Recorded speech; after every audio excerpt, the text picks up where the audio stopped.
Salut YouTube, bon aujourd'hui nouvelle vidéo, je voulais vous parler des un peu complotistes de la Thaïlande. Alors je les appelle comme ça parce que pour eux, les Thaïlandais ils sont formés depuis tout petit, leur objectif final c'est d'arnaquer les étrangers. Donc je les appelle les complotistes de la Thaïlande parce que dans leur tête, tout ce qui va se passer, ça va être contre eux pour leur soutirer de l'argent. Et via cette vidéo d'aujourd'hui, je voulais parler d'une anecdote qu'une agente immobilière a racontée sur TikTok. C'est ni moi qui ai vécu ça, ni un ami à moi. C'est vraiment une agente immobilière qui le raconte elle-même via ses réseaux. Je vous mettrai le lien dans la description. Elle dit tout en détail. C'est 100% en thaï, mais j'ai trouvé cette vidéo intéressante et je voulais vous la donner pour justement un petit peu tacler les complotistes de la Thaïlande comme je les appelle. Mais avant de commencer cette vidéo, comme vous avez l'habitude, une petite pub qui va justement vous aider à comprendre cette vidéo ou même d'autres vidéos très intéressantes qui sont faites uniquement en thaï. J'ai créé une formation complète pour apprendre le thaï, ma formation, qui je vous explique de A à Z comment moi personnellement j'ai fait pour parler thaï couramment. Vous pouvez le voir à travers mes micro-trottoirs ou bien mes interviews 100% en thaï. Je vous mets le lien dans la description, il y a un code promo également. Et si jamais vous avez des questions sur la Thaïlande concernant l'expatriation ou des vacances, j'ai créé des appels personnalisés auxquels on passe 1 heure ensemble et je réponds à toutes vos questions, que ce soit par appel classique ou par visio, comme vous préférez. Quoi qu'il en soit, tout est dans la description. Et si vous souhaitez vous expatrier en Thaïlande et vous voulez tout savoir de A à Z pour éviter les erreurs, il y a aussi une formation complète à ce sujet-là. Je vous laisse regarder tout ça. Alors, fin de cette petite pub. Comme je vous disais, il y a beaucoup de gens qui ont des préjugés sur la Thaïlande. Pour eux, dès que tu es étranger, tu seras forcément en tort. On va tout faire pour t'enlever tout ton argent et que tu repars tout nu. Mais la Thaïlande, c'est pas du tout ça. En tout cas, quand tu y vis vraiment, tu rencontres les bonnes personnes, tu connais les lois et tu comprends la culture, tu vas très vite comprendre que la Thaïlande, c'est pas du tout ça. C'est comme partout dans le monde, il y a des lois, il faut les respecter. Et là, je vais vous parler d'une anecdote que j'ai trouvée très intéressante. Donc, elle est racontée par une agente immobilière, agent, je sais pas si on peut le dire pour le féminin quand même, enfin bref. A été rencontrée par une agente immobilière qui vend des condos pour ses clients. Donc une cliente à elle, Thaï, l'a contactée afin de trouver un condominium à Pattaya.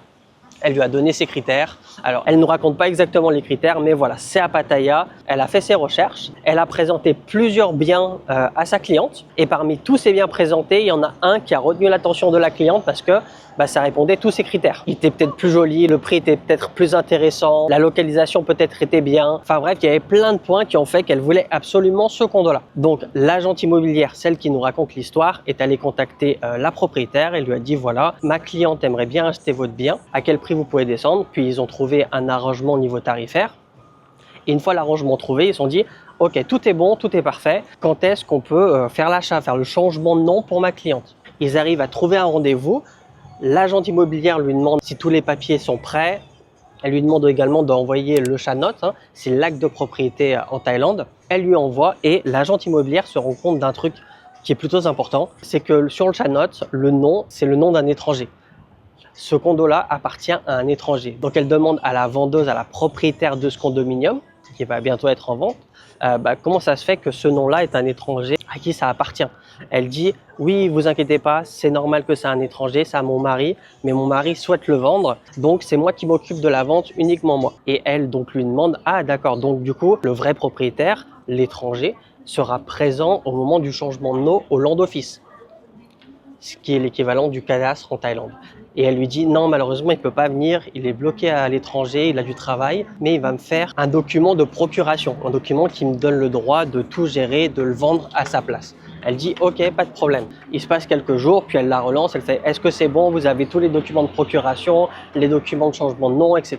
Et la personne qui vend son condo lui répond alors j'ai pas encore tout prêt, mais vous inquiétez pas, tout sera prêt au land office, on n'aura aucun problème pour faire changement de nom, donc on se donne directement rendez-vous au land office à telle date. À ce moment-là, l'agente, elle prend ce que la personne qui vend son condo sur parole, tout sera prêt au land office quand ils feront changement de nom et elle veut pas non plus brusquer la propriétaire. Parce qu'en général, les gens qui souhaitent vendre leurs biens ou même acheter des biens, ils veulent pas être trop brusqués, qu'on leur écrit toutes les 5 minutes, qu'on leur pose 50 000 questions, sachant que c'est une opération de routine. Vendre un condo en Thaïlande, alors je pense pas que ça soit pareil en France, mais en Thaïlande, c'est aussi simple que de vendre un vélo. Vraiment, c'est rien de plus compliqué de vendre un vélo. Vous avez tous les papiers, vous allez au land office le jour que vous voulez, vous allez tôt le matin parce que il y a la queue. Vous donnez tous les papiers, vous payez les frais de changement de nom. Et au bout de 1 heure, allez 2 heures d'attente, une fois que vous avez posé les documents et que vous avez payé, boum, le changement de nom il est fait. Vous repartez avec le Chanot et votre nom. C'est vraiment aussi simple que ça en Thaïlande. C'est aussi simple que ça si vous avez tous les papiers. Et justement, on va voir ce qui va se passer dans cette histoire. Donc tout ça pour dire que c'est un peu normal de pas harceler la propriétaire parce que une vente de condo, un achat de condo, c'est quelque chose de la routine. C'est pas un truc où vous allez prendre des semaines à faire ci, ça. Non, c'est ultra simple, surtout si tout est prêt. Hein. En termes de documents, si vous voulez vendre votre condo, il vous faut donc le Ta Bien Ban, il vous faut également le Chanot, votre ID card ou votre passeport si vous êtes étranger. Et il y a un autre document à demander au NITI, au Juristic Office. C'est un document comme quoi vous avez payé tout ce que vous devez payer au condo et vous avez le droit de vendre le condo. Si vous n'avez pas ce document-là, vous ne pouvez pas le vendre par exemple. Et pareil, bien entendu, si le condo est gagé, que ce soit à une banque ou à quelqu'un, c'est marqué dans le Chanot et pareil, vous ne pouvez pas le vendre. Donc l'agente immobilière, pour elle, tout était en ordre. Hein. Ok, c'est au nom de l'étranger, mais c'est sa femme et elle aura un document de procuration, donc il n'y aura pas de problème pour la vente. Elle s'arrête là et puis vient le jour auquel ils se sont donné rendez-vous au Land Office pour pouvoir faire l'achat, le changement de nom.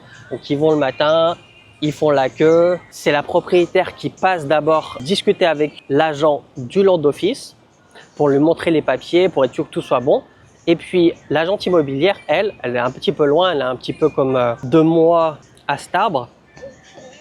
Et elle voit que sur son visage, ils ont l'air un petit peu sérieux. Voilà, c'est pas la grande joie sur le visage. D'un côté ou de l'autre, ils ont un visage fermé. Il y a un pressentiment comme quoi ça se passe pas aussi bien que ça devrait se passer. Puis après un petit moment de discussion, quelques minutes, hein, c'est extrêmement rapide, l'agent du Land Office invite la personne qui devait acheter à la base le condo. Donc vous avez la femme du propriétaire du condo qui parlait déjà à cet agent-là. Vous avez également le futur acheteur, enfin la future acheteuse, et l'agente immobilière. L'agent du Land Office, il lui dit « Désolé, mais on va pas pouvoir changer de nom. On va pas pouvoir vendre le bien. » Et là, l'agente très mal à l'aise, hein, parce qu'elle comprend qu'elle a perdu son temps, elle a fait perdre du temps à son client, et elle va pas avoir sa commission aussi. Enfin bref, elle demande à l'agent du Land Office pourquoi on ne peut pas changer de nom. Et puis l'agent du Land Office lui répond parce qu'elle a fait 3 grosses erreurs. La première grosse erreur, c'est le document de procuration. Elle n'a pas un vrai document de procuration. En fait, le document de procuration, comme il vient de l'étranger, il doit être stamp, il doit avoir un coup de tampon de l'ambassade pour dire que c'est un vrai document, ça a été checké par des personnes compétentes et qu'il n'a pas été falsifié. Donc déjà, c'est la première grosse erreur, elle n'a pas le bon document de procuration.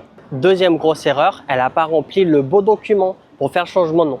Elle devait remplir un document qui s'appelle Osho 21, Osho 21 et à la place de ça, elle a rempli le Oto 21, Oto 21. Donc comme elle n'a pas ce bon document, elle ne peut pas faire la vente. C'est sa deuxième erreur.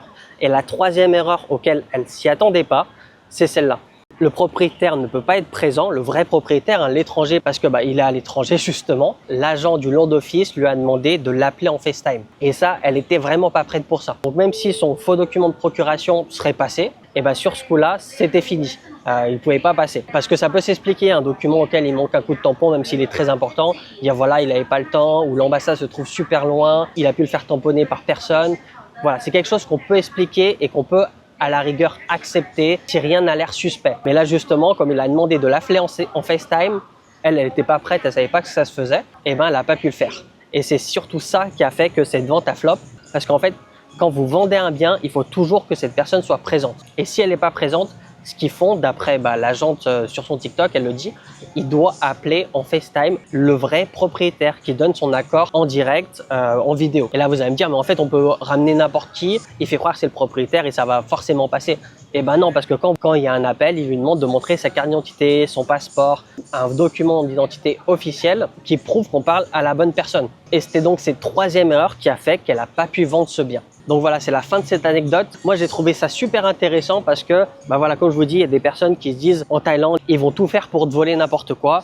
Et là, via cette anecdote, en plus, elle a aucun intérêt de mentir parce qu'elle fait des TikTok, mais uniquement en thaïlandais. Donc, elle vise des Thaïlandais et sa vidéo n'est pas non plus faite pour rassurer les étrangers. Vous inquiétez pas, on va pas vous voler. Donc voilà, dites-moi en commentaire ce que vous pensez de cette anecdote. Est-ce que vous trouvez ça rassurant? Est-ce que avant ça, vous aviez un doute? Dites-moi en commentaire si vous avez d'autres anecdotes du même style intéressantes que vous avez vécues ou entendues. Comme d'habitude, n'oubliez pas de liker la vidéo si ça vous a plu. C'est important pour le référencement. N'oubliez pas de vous abonner, c'est pas déjà fait. Et moi, je vous dis à la prochaine. Ciao!